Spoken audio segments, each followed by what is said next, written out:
Okay, done. Now we're live. Okay, so that's what it'll look like. Live. So I'll show you another one that we did. This is a debate. He argues we've just been reading the architectural plans wrong for centuries. Oh, I got to share a screen. That would help. Yeah. I see it. I see your Okay. screen. All right. Now, Here's a video. yeah. This is a quick one. Let's dive. All right. Let me get to where right here. All right. We'll back it up to start from go. Let's dive right into this explainer on Dr. Anthony Tudella's paradigm-shifting syllabus about biblical feasts. So what if religious tradition actually altered God's divine calendar? This totally challenges centuries of established theology. Tudela argues that God's divine order is actually locked inside a specific, unbreakable threefold blueprint.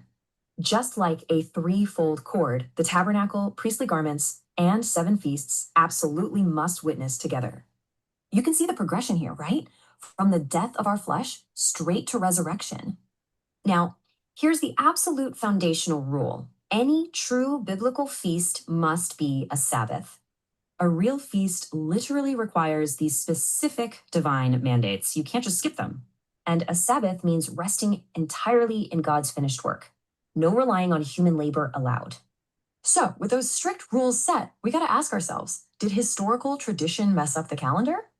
Well, this brings us to a major historical discrepancy that kind of shatters the whole theological timeline.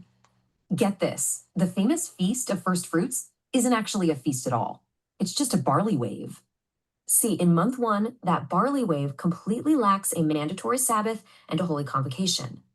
Moving on to Pentecost, the syllabus radically redefines a super common biblical symbol. Tradition says leaven equals sin, right? But here it symbolizes Christ's kingdom actually rising within us. We're progressing from a sinless foundation all the way to the Spirit raising us up. Okay, entering the autumn feasts, we hit this really complex dual metaphor of the trumpets. Silver trumpets mean prophetic timing, while those ram's horns, they're all about jubilee and divine provision. Finally, the Day of Atonement isn't just about covering sin anymore. It's about total permanent removal. Under this new Melchizedek order, we literally achieve true spiritual perfection. No more temporary sacrifices. The whole point of God's restored blueprint is to mature us into Christ's absolute fullness. Which leaves us with one final thought. Are you resting in God's true calendar or laboring under traditions? So, in theory, which I haven't proved yet. Someone was detected at your front door.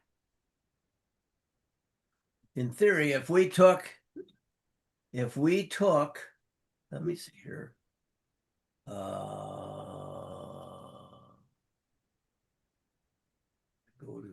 Go to sources.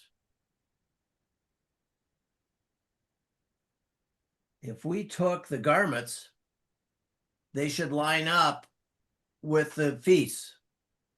And if we take the first fruits, it should line up with the garments and so it's all about spiritual maturity. Does that make sense?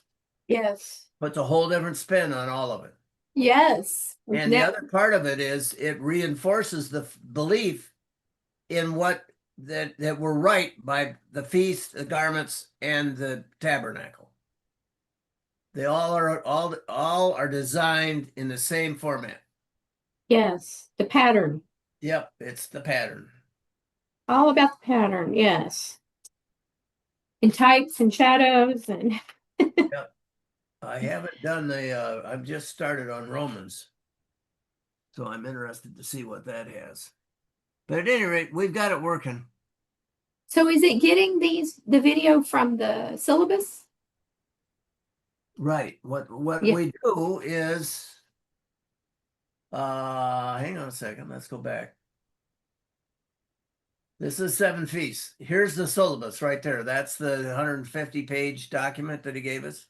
Yes. I load that into the machine. It chews it up, spits it out, and it comes up with a chat. This is the overview of their version. This is the divine order of 7 feasts. This is the written part. But it, as an example, you go down here, it's like the condensed version or Yes. An summary. overview. Yeah. And so like you can ask a question, how do the 7 feasts map stages to Christian growth? So you click on that and it takes it down and it so now it's mapping it. See, it's working.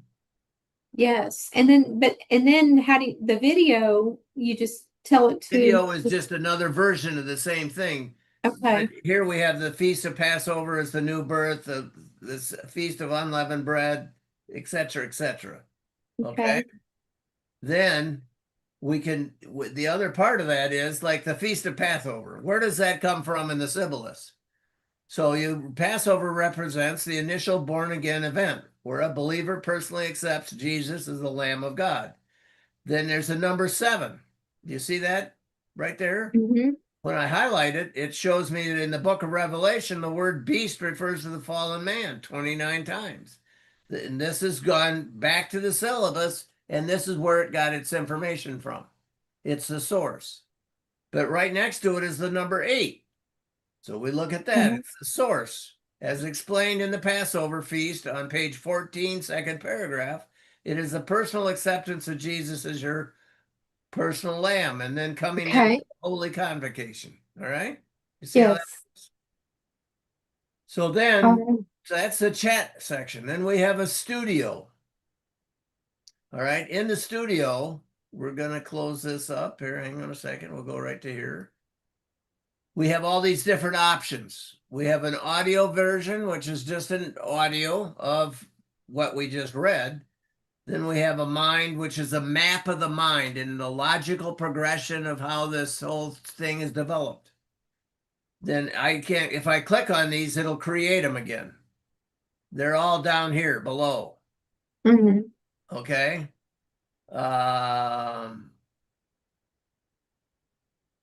But at any rate, so you can have a quiz. There's a quiz down here somewhere. I just saw. What is this app called? It's Notebook. This is just Notebook? Yeah, Google Notebook LM. Wow. But you have to be careful what you put in it. And as an example, there's some mistakes. Unity Church. Hello. Nobody there. Okay. All right, George. Well, this is great. I think we're good, don't you? Yep, we're good. And this is awesome. I can't believe this is just Google Notebook doing all this. It's amazing. Well, it's again, the problem with AI is it's only as good as the resources you give it. Right. So yes, as an example, one of the things that we've discovered, which I saw today again, is that in one of the videos it had a menorah, which is for Hanukkah. It's a 9-branch candlestick instead of a 7-branch. So you have to go back in and tell the computer not to use the 9-branch, to use the 7-branch candlestick for the illustration. Yeah, right. It didn't know that. Yeah. Okay. All right. Very good. Have a nice day. Thank you. Thank you, George. Yes, you too. Bye-bye.